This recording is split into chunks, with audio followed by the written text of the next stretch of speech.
that nobody is willing to boo somebody who always kicks ass. This is true. It's just how it goes.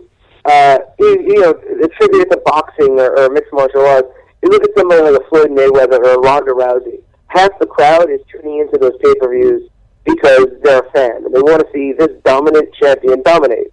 But the other half is tuning in because they want to see that first loss. They want to see that person fall from grace right off the bat.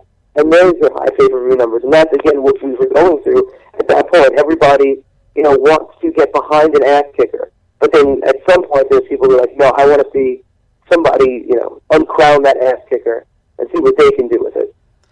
That's true. And what was interesting was, like, with the WWF in particular, it was like, or what I find really interesting, and in WCW too, regardless of, like, if they're anti-heroes, or super good guys or whatever, it still comes down to, like, good versus evil.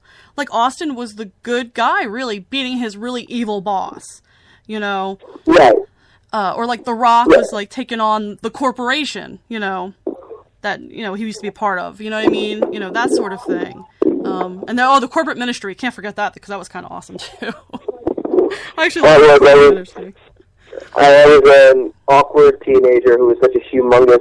I don't even know if I was a teenager. I was an awkward preteen who happened to genuinely love the corporate ministry and the Brood like nobody's business. I think I had like 3 or 4 shirts for each.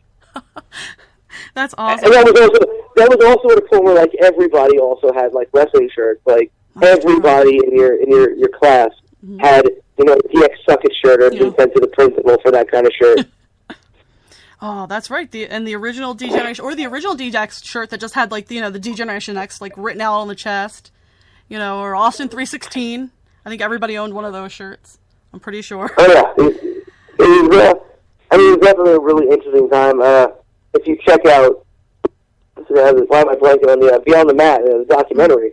Right. It's one of those, right when they're talking, with us in South Park, and one, I guess, younger wrestling fans can't quite realize just how insane and popular those two things were, but specifically wrestling. Now you walk into a bookstore or a stationery store and look for wrestling magazines. There's one. There's WWE magazine. I don't even know what it's called at this point. And you'd be lucky if you found a PWI. Right. But back in the day, there was like I'd go to the store and I'd get like 4 or 5 different magazines. Oh yeah, we used to go to there's a flea market by my parents' house, not too far away. Actually, Matt Tremont has a store there now, Berlin Farmers Market, and they used to have like a little newsstand type of thing. And man, I could get stuff like half off. Maybe it was like a month old, and I would get like The Wrestler. I'd get Pro Wrestling Illustrated. I couldn't even mention all of them, all the Sue Stacks publications that were Bill Apter mags, But there was like such a selection, It was nuts. It was crazy. Yeah, people don't realize just how popular it was. It was definitely kind of like a phenomenon, I'd say. You couldn't go anywhere without seeing something related to wrestling. Absolutely. I mean, did you get to go to any like of the Raws during that period? Were you at any other shows? I mean, I used to go there because I've been a New Yorker my whole life, born and raised in Brooklyn. So I went to those Manhattan Center Raws way back when I was a kid with my uncles. But I don't remember going to any of the Raws during like that Attitude Era. I was watching. Right. I was a huge ECW fan. So I went to a lot of the ECW TV tapings or the house shows. Again, mind you, I'm a 10, 11-year-old kid. My younger brother is like 5, 6 years old, and I'm there with my mother. I remember the first taping that I went to was the night that Shane Douglas did his retirement, where he brought his boots to the ring. Just Incredible comes out and canes him.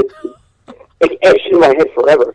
But the guy in front of us and the guy behind us fist fought over my family.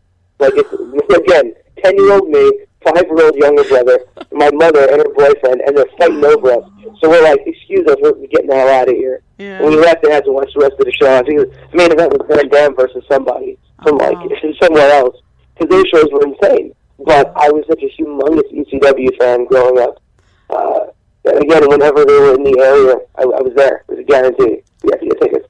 You know, it's funny. I was in college during this period, and I went to the Raws, and let me tell you, it was 3 hours of standing up and like just screaming and going crazy, like a big party. Not like it is today, where it's like people sit in their seats and it's a lot more quiet. It was just that, it was full of energy. Everyone's screaming and just carrying on. I never went to an ECW show live.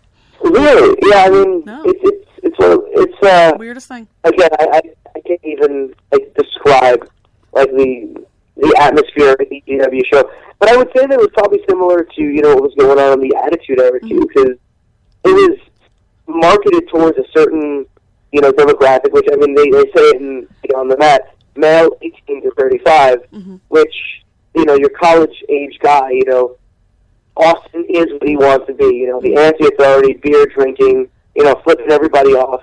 All the women are half naked. This is what that whole, I guess, generation was all about. I guess now you have the fan base is smaller, but way more passionate. I think I read some statistic that said that the fan base, again, way smaller, but merchandise sales are as high as they've ever been. Wow. So that small population is buying way more of those T-shirts. So they're passionate, but I think that they like to actually sit back and enjoy the show instead of hopping in, throwing their signs up, trying to get Austin's, beer splashed on them kind of thing. Yeah, it seems like now, like, the trend has gotten more back toward, like, I think what you saw in the 80s and the early part of the 90s, where it's more, like, geared to kids and families, Yeah, I definitely think so. And I think, honestly, at this point, it's for the best. For how long can you go out there and just... I mean, we saw for years just how stale, the Kiss My Ass Club is, or, like... things like that where it's like, we're looking to kind of just pop that, group of people. It just gets really stale when you have, that kind of thing over and over and over again. And now things are kind of refreshing now, where you're actually seeing like talented in-ring wrestling and some of the storylines that are like really, really well put together. It's it is a throwback, as you put it. Yeah, absolutely. I mean, and what's great is they've kind of, I think, diversified a little bit. It seemed like for a while it was just like their own sort of stars. Like they kind of almost ignored like the indies a little bit. And now I feel like they realize, hey, these guys have a lot of fans. They have people who will spend money on their merchandise, who really follow them around. So, hey, let's take some of the best of these guys. And there's lots of other great guys out there, yourself included, that they haven't picked up yet. But, all right, let's take some of these guys and let's see what happens. And, I mean, how could you go wrong picking up, like, Cesaro? How could Claudio Castagnoli? How could you, or like Kevin Owens? The matter is, they know they can make money off these guys, which is what it comes down to. They picked up Aries, they picked up Eric Young, they picked up all these like incredible talents. I mean, it's a shame Riley's not on because you can tell he wrestled Austin Aries. He has wrestled a lot of these guys they've just picked up, and he can give you the heads up. I actually wrestled NXT. I mean, I don't even know if he's still down there, but I wrestled Rhino not too long ago.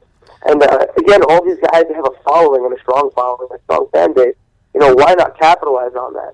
It's a very, very interesting time to be a wrestling fan. Absolutely. I had read somewhere, and I don't know if it's exactly true, but it makes a lot of sense, that the reason why the Young Bucks won't go to WWE is they make so much money off of their appearances, but also their merchandise, that they make more than they would get there. That's what they say. Right, and it's also a matter of, scheduling and everything like that. I mean, why would you, if you're making close to what somebody's offering you, and you have complete and utter control of everything you do, and, you work less dates, because, certainly Japan and, their independent dates are much less than the road of WWE would be. Why wouldn't you, stick with what you've got? I think the Young Bucks, everyone looks at their wrestling ability, they look at, their gimmick, and they're funny, and they're great, but man, they are really smart businessmen. They're really good at marketing themselves, and using social media to do that. It's really amazing. And you kind of have to be a wrestler. It's one of those things where, again, a lot of my peers are fantastic with being able to self-promote and market themselves on things. Riley is, again, somebody who's really, really smart about how he puts himself out there and goes about things, does, merchandise. He's got a new shirt as often as possible. All good Anthony Green. I don't know how familiar you are with him. He's another guy who's really business savvy when it comes to putting his stuff out there, and also an incredible in-ring talent. Right. Yeah, it's interesting. You kind of have to be that way. And it was interesting. I was talking to Cowboy Bob Orton, and what struck me about him was he's a very nice man. He's wrestled all kinds of people and lived through all kinds of things, and it was really amazing. But he was just a very smart, practical businessman. Like, he knew what he could do. He knew how to market himself, and that's what he did. That's who he was. And it just struck me how really smart and business savvy he really was. I mean, again, these guys were in charge of everything back in the day. And they had to get, from to and from every town. They had to put together, all their own plans, everything. So, I mean, you got to be. And for somebody like Bob, who, believes saved his money pretty well, I mean, you got to be. You look at some of these guys, and it's kind of a depressing situation where they haven't quite held on to their money. They just spent it all when they had it. So you see what road that leads to. But then you see guys like Bob Orton. You see guys... I'm trying to think of other guys who I've seen around. There aren't really that many who've been able to hold on to their money and take care of themselves and go about things the right way. I mean, Jerry Lawler's kept a job for years, but at the same time, he also knows how to invest his cash. And you can see a lot of what he does. Everything that he does at this point is leisure. If you check out all of his artwork, I mean, that's all. He can sit there and sell his artwork and live off of that, but he's doing well with his money. That's true. That was something that was interesting about him. And it was funny I remember when him and Bret were feuding, going back to Bret Hart, that was something I thought was so interesting how similar they kind of were. And it was like the fact that they're both really talented artists.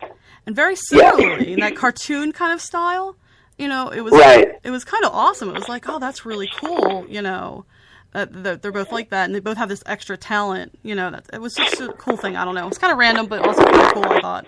This is definitely.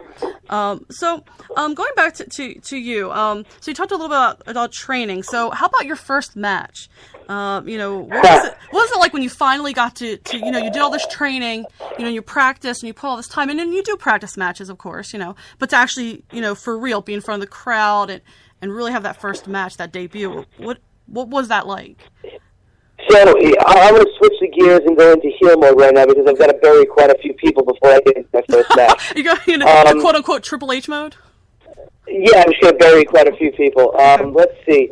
I'm going to start off, I'll say that I signed up in early August of, 10 years this August, so that would be 2006 when I started. Awesome. So I signed up. Oh, yes. Okay, back to the heel, sorry. Yeah, so we go in, and I'm training for 3 weeks over there. And I was trained by Johnny Rods. Okay. Well, I was trained by Johnny Rods' students. Johnny never left his office. He stayed there and made jewelry. Oh, nice. Yes, so, he got some reputation for wrestling, but he makes better jewelry. Mm-hmm. So Johnny had a show, and I guess I had mentioned to him that I had a big family, so he knew that I'd be able to sell tickets for him. So Johnny booked me in a match on the first after 3 weeks of training. Now, being a trainer myself now at the Warriors of Wrestling Training Center, I can tell you that somebody is not ready at all for a match after 3 weeks. I don't care how good of an athlete you are. Mm-hmm. But he put me in there because he knew that I would sell the 10 tickets that he gave me, which I did. I didn't know any better. I was, again, 3 weeks in. Mm-hmm. So I show up the first day, for the show. I have no idea what's going on, but I know that I'll be in a match. And I see it's me versus, it says Staten Island Chris. And I'm like, Staten Island Chris, who's Staten Island Chris? And I'm looking around, nobody's answering. I look at the guy next to me. It's guy Chris Romano, who's still a friend of mine. Still wrestles. And I go, Chris, where are you from? I go, Staten Island. So, are you Staten Island Chris? He says, I guess so. So I put a match together with him. We had 4 minutes down. We had to go 4 minutes. And we called a big 4 minute match where I could bump for him and then, just take whatever. He was the heel, I'd be the face. Because he had, I think, 2 months more experience than I did. Again, 2 months of experience is the veteran in this match and is calling it. I mean, you can see how funny this sounds. Wow. I'm first to enter. I come out. I'm the face. I'm shaking hands. Mm-hmm. I'm getting, I'm doing my little Marty Jannetty entrance because that was about all, good guy wrestler that I knew at that point. Right. And Johnny's the announcer. He goes, here he is, Staten Island Chris. And a complete fucking stranger walks out. Excuse my language. Sorry. No, that's okay. Yes, the complete stranger walks out. Mm-hmm. Somebody else named Chris. So, knowing that I would have to be the one to call that match, because this guy was a stranger and obviously was greener than I turned heel in the middle of this guy's entrance. Oh.